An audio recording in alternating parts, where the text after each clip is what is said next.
Hey, salam les amis, j'espère que vous allez bien. Bienvenue dans cette nouvelle vidéo. Nous allons vous découvrir ensemble aujourd'hui un nouveau package, Laravel Folio, qui est encore en version bêta.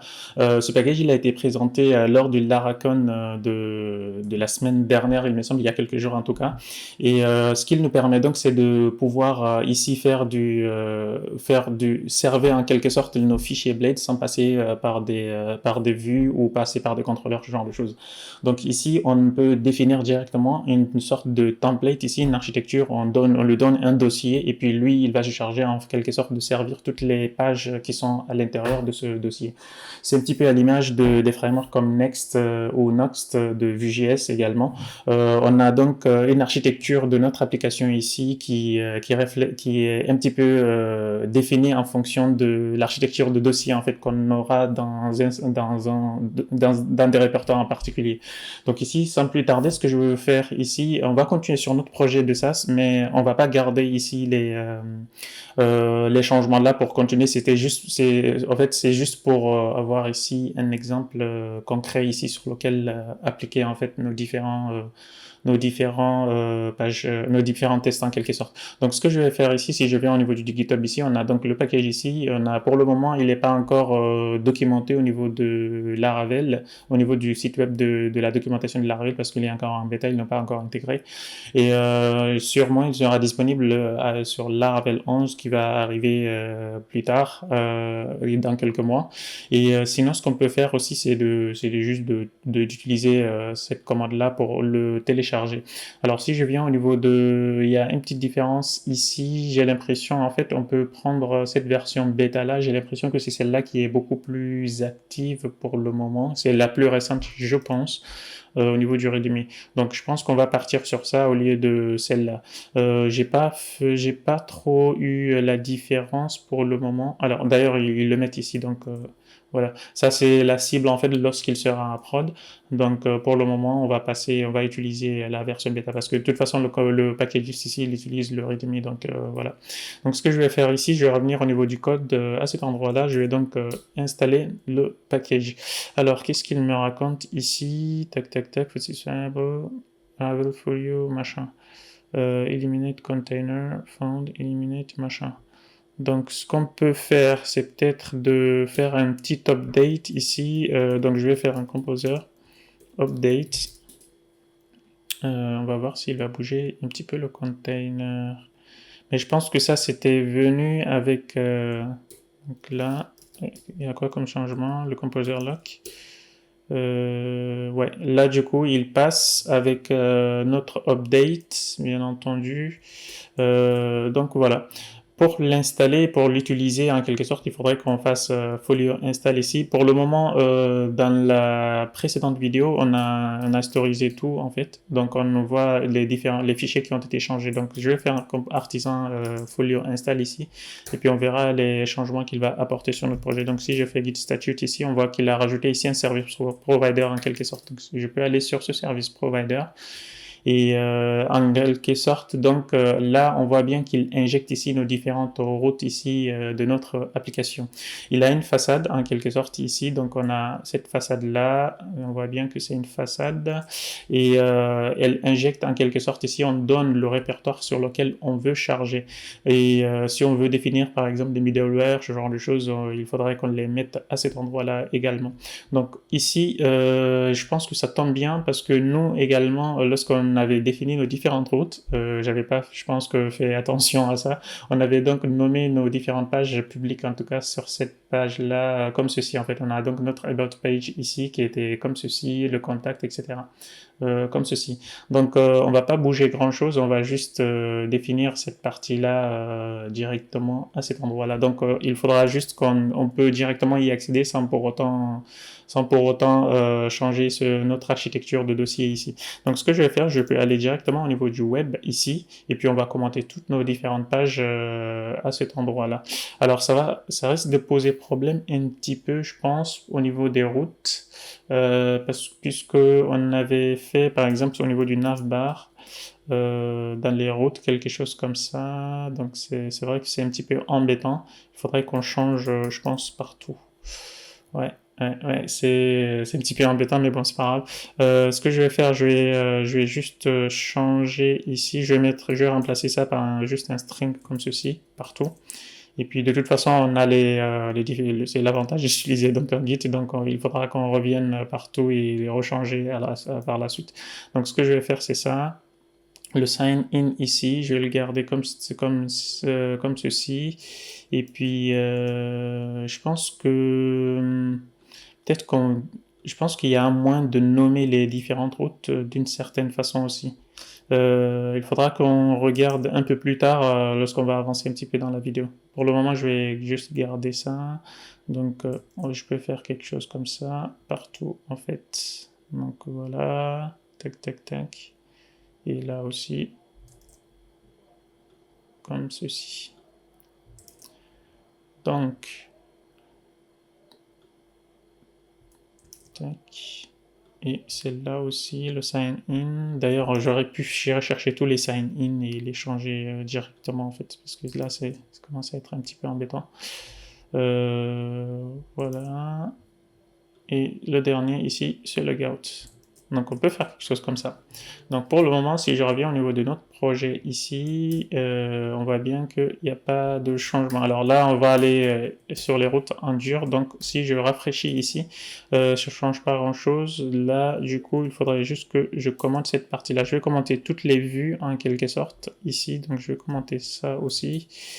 Et qu'est-ce que je peux avoir d'autre? Donc là, je pense qu'on peut donc faire quelque chose comme ça. Alors, qu'est-ce qu'il nous raconte donc ici? On a normalement toutes les routes qui seront mappées au niveau des view page à cet endroit-là. Et puis là, le problème, c'est qu'on n'a pas de index. Nous, on avait nommé un home à cet endroit-là. Ce que je vais faire, je vais créer juste un fichier qui s'appellera index, du coup, index.blade, du coup, .php. Et puis je vais copier ce qui est dans le home, comme ça on ne change pas nos dossiers initiaux. Donc je peux faire quelque chose comme ça. Si je rafraîchis, on voit bien. Alors, page dynamic, là, il n'existe pas. Ouais. Donc je vais juste garder cette page-là vu qu'elle n'a rien à voir avec le reste ici. C'est les pages dynamiques en fait qu'on avait fait pour c'est une route en particulier en fait. Donc pour ceux qui n'ont pas suivi le build du SAS ici, c'est pas une page très importante. C'était juste une page dynamique ici pour injecter d'autres pages en quelque sorte depuis la base. Donc cette route là, on va la garder comme ceci. Alors là, on avait d'autres fonctions aussi. Ouais, c'est embêtant. D'ailleurs, sinon, je peux faire ici, je peux faire CTRL Z, je vais la ramener ici où elle était, et puis rechercher les endroits où elle est appelée en quelque sorte. Donc là, on a les différentes routes, etc. On peut donc venir ici et enlever ceci. Donc là, je peux enlever ça comme ceci et mettre directement gaze. Et puis là aussi. Donc si je reviens, on voit bien que notre application continue de fonctionner. Pourtant, j'ai commenté toutes les différentes routes à cet endroit-là. Donc c'est l'avantage d'utiliser ici la Folio et ça nous permettrait donc d'avoir un routage en quelque sorte très dynamique qui nous permettra d'accéder à nos différentes pages qui n'ont pas besoin de beaucoup de logique au côté back-end et même si, enfin, il y a un petit peu de logique qu'on peut mapper quand même, mais de façon générale, on n'a pas besoin d'avoir beaucoup de logique, on a juste à les définir et puis donc l'héritage fonctionnerait comme ce qu'on a à ce moment-là. Alors je me rappelle plus comment les routes sont nommées ici. Je pense que pour avoir les différentes routes, je vais revenir ici. Il y a une commande ici qui nous permet de lister tout en quelque sorte. Donc là, on a installé un autre projet. On peut taper cette commande-là juste pour avoir la liste ici de nos différentes routes. Donc ce que je vais faire ici, donc, je vais peut-être que je vais le bouger, je vais le mettre de ce côté-là pour que ce soit plus visible. Donc on peut avoir quelque chose comme ça, PHP artisan, ça. Donc là on voit bien, alors les routes, est-ce qu'il y a d'autres options ici pour montrer les routes? Non. Le nommage en fait des routes, c'est ce qui m'intéresse moi. Je vais faire JSON peut-être. Method Erie, Views.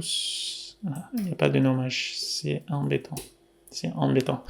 Donc là, en gros, c'est ça. On a nos différentes routes ici qu'on peut directement mapper. On voit bien que là, ils sont mappés directement sur toutes les pages qui sont à cet endroit-là. On a même la page dynamique ici. Alors, pour dynamiser, par exemple, si on veut reproduire cela à cet endroit-là, ce qu'on aurait pu faire ici, c'est d'avoir un dossier et puis dans ce dossier-là, avoir un paramétrage dynamique en quelque sorte. Du coup, il va le mapper directement sur notre modèle page qu'on avait établi. Donc, sur ce modèle-là. Donc là, je vais juste enlever le terminal. On avait donc quelque chose comme ça directement. Donc, je pense qu'on va essayer peut-être ça également, du coup. Mais avant cela, on peut déjà voir la commande également. Si je regarde ici mon artisan list, ici PHP artisan list, on voit bien toutes les commandes en quelque sorte ici. Si on va au niveau de la partie make, normalement on devrait voir du coup le truc qui est injecté à cet endroit-là. Et est-ce qu'il y a d'autres commandes folio? Voilà. On a la folio install, les deux commandes qu'on a tapées, et puis je pense que c'est tout. C'est tout ce qu'on a comme commande qu'il a mappé en quelque sorte au niveau du service provider. Et maintenant, si on souhaite rajouter le make ici, il le permet en quelque sorte de rajouter une vue en fait. Par exemple, si je souhaite rajouter une vue à cet endroit-là, j'ai juste à faire PHP artisan make folio, folio et users par exemple. Users, si je fais user profile, il va créer cette arborescence-là. Donc si je fais juste users ici, il va créer juste la vue en quelque sorte à cet endroit-là. Donc si je l'ouvre, je vais réduire le terminal, on aura juste notre vue comme ceci. Donc là, je peux donc faire users list, usage page, ok. Donc si je reviens au niveau de notre application à cet endroit-là, je rafraîchis. On voit bien que d'ailleurs, même le chargement ici, il est très rapide hein, par rapport à ce qu'on avait, je pense, avant.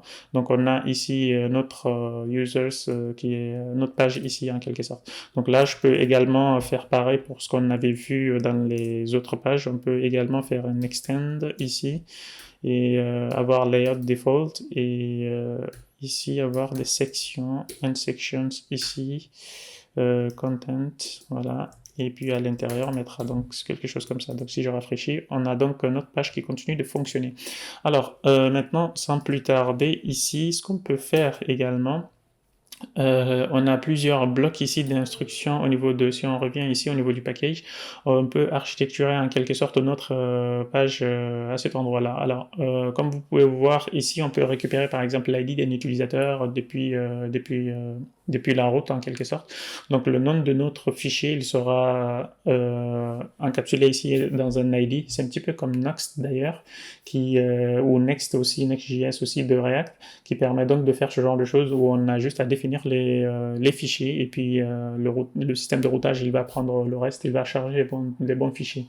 Et puis, on voit bien que les middleware, par exemple, pour ces frameworks front-end là, d'habitude, on peut directement définir les middleware soit à l'intérieur, soit de façon globale. Là aussi, c'est à peu près pareil, on peut définir nos différents middleware de cette façon-là. Alors, si je scrolle un petit peu ici, on a donc un bloc PHP ici. Alors, il y a une différence apparemment entre ce bloc-là et le bloc PHP, de Blade en quelque sorte. Donc là, par exemple, si je fais ça, je peux injecter ici du code PHP directement ici. On peut donc faire ces différentes opérations de folio. Donc là, par exemple, on a plus une approche fonctionnelle en utilisant Laravel Folio. Si je vais sur ce package-là, Laravel Folio, on a tout un tas de choses. Tac, tac, tac. Ce que je peux faire, je vais aller juste ici. Tac. On va. Alors, est-ce qu'ils sont où les différentes fonctions? Alors, il faut que j'arrive. Mon éditeur ne me permet pas trop de voir les choses, c'est un petit peu embêtant. Folio Manager. J'essaie de voir en quelque sorte les helpers qui ont été injectés. Par exemple, je vais juste prendre celui-là, après je regarderai les sources depuis ici. Donc si on veut injecter par exemple un middleware ici, on a juste à importer cette fonction-là depuis Laravel Folio. Donc je vais aller où elle est définie. Voilà, c'est dans function depuis la racine en fait. du package. Donc on a les différentes fonctions ici. On a plutôt une approche fonctionnelle à cet endroit-là pour utiliser, les choses. Donc là, on a donc le middleware ici qu'on peut reprendre. Si on souhaite par exemple protéger une page, on a juste ici à mettre le middleware. Alors il y a une différence, comme je disais donc tout à l'heure, entre mettre ici les blocs PHP ici et le tag de PHP ici. Donc on va commencer par juste cette partie-là. Donc si je fais cette partie-là comme hot middleware hot, je vais revenir à cet endroit-là. Donc là, il me dit oui, effectivement, il faut qu'on fasse ça. Donc login not defined. Donc on voit bien qu'il essaie de nous rediriger ici vers la route login en quelque sorte. Ici, ce que je peux faire, d'ailleurs, je peux aller directement sur ce middleware là, peut-être ici, et puis en profiter pour changer ça. Après, je changerai également ce qu'on avait. Donc, on avait donc quelque chose /sign in ici. On a donc notre route qui est définie de cette façon-là. Donc, on va bien. Alors, c'était où? On a normalement sign in quelque part. Alors, c'était hot sign in. Alors, oui, effectivement, celui-là, il n'est pas dans le bon namespace, en fait. Donc, c'est un petit peu compliqué, à moins qu'on rajoute celui-là également dans ce même namespace.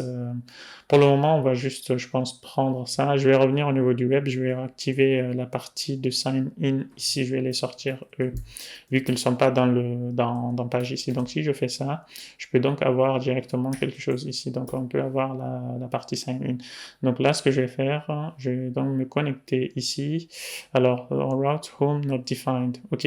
Donc, ça veut dire que ici, depuis la précédente vidéo, je ne peux pas changer toutes les différentes routes. C'est un petit peu complexe.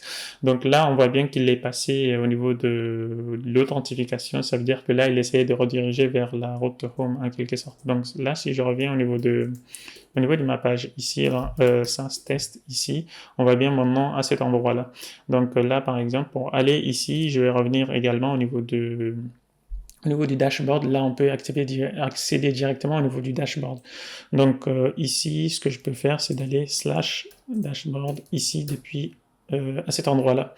Donc pour cette route-là aussi, on voit bien que là, maintenant, l'utilisateur, il est connecté.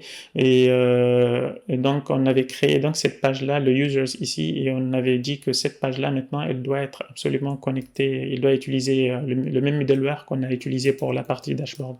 Donc, si je reviens au niveau du dashboard ici, index, on voit bien que celle-là, elle est chargée, mais elle est chargée au niveau du web. Ici, on avait donc le middleware ici. Pour les autres, il n'y en a aucun qui a un middleware pour le moment. Donc, si je reviens ici, normalement, logiquement, il ne devrait pas marcher si on n'était pas connecté. Donc là, du coup, on voit bien notre utilisateur, il est connecté. On voit bien ici le nom de l'utilisateur qui a été connecté. Donc c'est à cela que cela sert en fait. Et puis je vois qu'il y a plusieurs autres façons de définir ici des middleware. On peut donc faire quelque chose ici, des patterns en quelque sorte ici. C'est un petit peu à l'image de route is qu'on peut utiliser. Donc on peut avoir quelque chose, route ici. Ou avoir, je vais aller peut-être dans un contrôleur, je vais aller ici juste pour vous montrer, mais c'est pas, on va pas changer grand chose. Donc si on prend par exemple request ici, on peut faire route is, quelque chose comme ça. Donc c'est les patterns ici qu'on peut définir. Donc on peut faire des regex, ce genre de choses ici directement. Et puis comme ça, on peut définir des middleware pour un certain nombre de routes qu'on définira ici, qui vont matcher le truc. Donc, ce que je disais tout à l'heure ici, on a donc le PHP block, il est différent un petit peu avec le blade. Si on le met dans le @php, il va donc attendre la compilation ici du fichier blade en soi.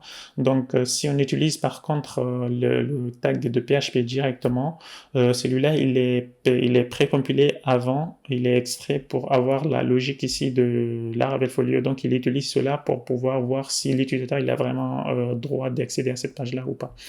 Donc, c'est à cela, en fait, il y a une différence entre les deux. Donc, c'est à faire un petit peu attention.